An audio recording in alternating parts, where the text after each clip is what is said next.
Top 10 matchup number 2 for Ohio State is a wrap. Ohio State, another win over an unbeaten team trying to come into the horseshoe and stake a claim to the Big Ten East Division. Penn State falls short. They were utterly dominated by Ohio State's defense in a 20-12 win for the Buckeyes here on a Saturday in the horseshoe. Breaking that down right now on the notebook for you for the podcast. Where to begin? The Stars made the big plays for Ohio State. Marvin Harrison with another prolific day, record-setting day. He's got 20 first downs combined in the last 2 years against Penn State. And JT Moluwau makes his return with another phenomenal outing. Look at Jim Knowles in here celebrating right now. Big fan. You remember this guy, John Branca? Oh, man. Yeah. You got the whole crew here. On FaceTime celebrating. That man earned his cigar today. Holy cow. 20-12 is the win. And Ohio State, I believe, stopped 15 consecutive third downs. It may have been 16 at one point. Didn't allow one until really the last drive of the game. One of the best defensive performances you'll see. Jim, have you gone 16 straight third down stops in a row in your career? I don't know about that. I mean, that's pretty wild. I'm going to give you the stat. Somebody said we only gave up a couple on penalties or something. Yeah, well, I mean, it's pretty effective. Yeah. You've earned the victory cigar. Which one will you smoke? Oh, probably a nice brick house. Brick house. Oh, okay. All right. Well, I don't know if you pick it out in advance or it's a feel thing once you get done. All right. All right. Congratulations. All right. So, Coach, you got it. We'll need to take the elevator. We'll get out their way. Still recruits being hosted as Berm will be breaking down a little bit later on, I'm sure, on ohiostate.rivals.com. A massive recruiting weekend for Ohio State. And all of those folks here and 105,000 people in the stands, an incredibly loud environment. Ryan Day said after that fourth down stop for JT Tuimoloau in the fourth quarter, loudest he had ever heard it. They see Ohio State win 20-12. They move to 7-0. Big deal, Penn State. You look in this three-way round robin with Michigan, Ohio State, and Penn State. This puts them behind the 8-ball. Penn State, not what they were hoping for. They were completely overpowered, as I said there, with their offense. Ohio State got just enough for theirs, pulling away with the Marvin Harrison Jr. touchdown in the fourth quarter. Ryan Williams with the first half touchdown, coming back after injury. Let's check out what we got. More pizza. What? Oh my gosh. What do you have to say this week? This is my favorite moment of every Ohio State game. My biggest post-game thought. Yeah. Your hair looked phenomenal this week. Oh, and well, that's all that matters. Trying to learn after you.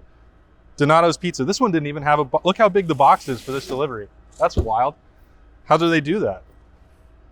You know, just grab a couple loosies and Smoothie King again. So maybe that's, you just stick with what's working. You want to earn your Donato's Pizza. So let's get into it as we go here. We can start with some of the injury updates, which added a little bit of the degree. How are you? Yeah, there we go. A shout out for Berm too. All right. They love the notebook. That's great. We're going to keep doing it.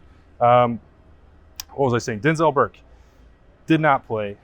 Still don't know exactly what part of the leg that is impacted for him. I don't think I even saw him in the stadium once I got to kickoff time. He wasn't there for warm-ups.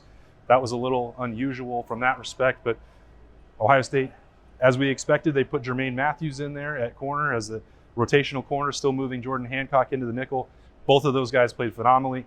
Davison Igbinosun, getting that work there at the boundary. He met the challenge. That secondary really bottled up Penn State. Drew Allar was frustrated all day, and pass rush and secondary working in tandem, that's about as good as you can ever hope to see. I mean, Drew Allar, he wasn't ready for what he faced when that pressure in both back ends. So Denzel Burke, Ryan Day said he called that injury close and that they're hoping to get him back to practice. Again, that keyword coming up with hope. That doesn't mean a whole lot, but basically confirming that he didn't practice this week. And that means obviously that you're not going to be ready to play, but they're trying to get him back and ready for next week at Wisconsin. So that's that injury. Emeka Egbuka and Travion Henderson, as we alluded to in the pregame, both wound up questionable. The oddity was that Travion Henderson had been scratched and designated as out by the program on Friday night, only to upgrade his status to questionable on Saturday morning. Still ultimately didn't end up playing. Mayan Williams was back, Chip Trainum was back. Both of those guys handled the running back load. Mayan Williams had the first half touchdown. I wrote this down for this drive. I mean, that was vintage Mayan Williams with some of the toughness there. That 3rd and 1, there was no push from the offensive line, and I think Mayan Williams was hit at least 2 yards into the backfield. So he had to get 3 there to get the conversion, and he did. He pulled ahead. It was a similar situation on the touchdown run. Look out for this huge pile of ice that for some reason is hanging out behind the end zone. Never know what kind of difficulties and hurdles we're going to encounter out here. But Mayan Williams plunging in for that touchdown. When the holes were there, he was hitting them decisively.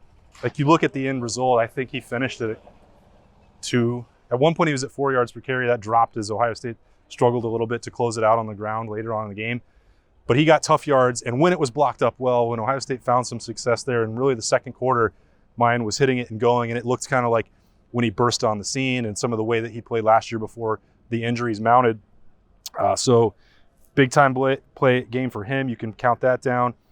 So get to the other injury, one that Ohio State picked up in the game today. They went to the Devin Brown red zone package again, and give it credit where it's due. Like, they've got a little wrinkle there with the run game, and Devin Brown is executing it. He was going powerful to the line of scrimmage, attacking it, running with toughness. Did it once. It looked like it was pretty effective. They do it again, and then he rolls his ankle. He was taken.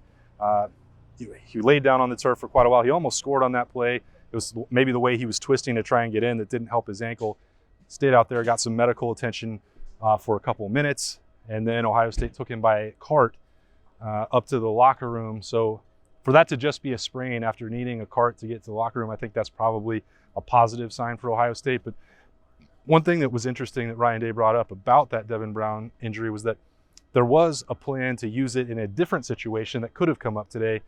When the game was 20-6, Ryan Day said, well, if you get into a 4-minute situation and you're trying to run and milk the clock, maybe having the threat of the quarterback would be useful. There was some consideration in that scenario they would have used Devin Brown perhaps to help run the game out. The Ohio State defense then wouldn't have had to go back out there on the field and play a little, prevent defense. The only 3rd down they wound up giving was on that drive. Then Penn State scored the touchdown. Inexplicably went for 2. James Franklin, it can make sense, but it's needlessly complicated. I guess Berm and I will argue about that decision on snap judgments in a bit. But either way, James Franklin made some decisions that I don't necessarily agree with, but they did work out for Ohio State. Anyway, start at the top here. In that first quarter, I was trying to pick some guys from each quarter who really stood out as the game went on to go through that. I thought Mike Hall didn't play on the first drive of the game. Larry Johnson put him in. He was going to put him in on the 2nd down play. They didn't get the substitution in time. Mike Hall sprints back to the sideline. He was so eager to go. So 3rd down, they sent him out there. He's pacing around. I call it his Mike Tyson walk. He's so confident. He's got so much swagger. I decided I'm not going to watch anybody but Mike Hall in this snap. He bull rush, destroys the left guard, collapses the pocket, forces Drew Allen into an incompletion. Later on, on the next drive, he got the only hurry that he was credited with, and he put a hit on a, 2nd and long on the 3rd drive of the game. I thought that was really important. Lots of guys were doing stuff in the first quarter, but I wrote down Mike Hall. 2nd quarter was that Mayan Williams drive. 3rd quarter, boy, that was a weird quarter. Another false start, holding penalty, destroys one early drive. You have later on, you have the muff punt situation where Lorenzo Styles kind of it was a shortish punt. It bounced in a weird direction. I'm not blaming anybody, but the special teams issues continue to mount for this team. They've got to stop. It didn't hurt them. They beat a really good team, even with some of the self-inflicted wounds that they have. But that stuff was really weird. You also had in that 3rd quarter the injury to Devin Brown. Starting to rain a little bit. As Berm correctly predicted beforehand, the weather was not going to impact this game, and it didn't. It was a beautiful day. I will give the 3rd quarter nod here to Jermaine Matthews. Jim Knowles brought some pressure on a 3rd down, leaving Jermaine Matthews in a one-on-one coverage situation. tight coverage, pass broken up, not a play where you could, the official had no reason to reach to the pocket for pass interference. It wasn't.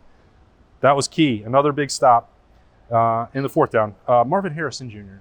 I think I'll just go with the easy one. This guy is so freaking good at football. Ryan Day said, quote, "It's hard for me to find somebody better in the country than this guy." He's wondering why there might be mid-season All-American lists, conversations about the Biletnikoff that don't include him. You look at some of the raw numbers right now coming into this game, it's like, Washington's doing crazy things. You look around the country, there's playmakers, Florida State, you can name off all these guys who are rising to the occasion. And Marvin Harrison is doing this with a new quarterback, working behind a new offensive line, not trying to make any excuses, but today is another example. Something about Penn State, man. 11 catches, 162, and a touchdown. The touchdown was in the fourth quarter. I'll give him that fourth quarter nod. 20 first downs for Marvin Harrison in the last 2 years against Penn State. Like, that is just bonkers to me.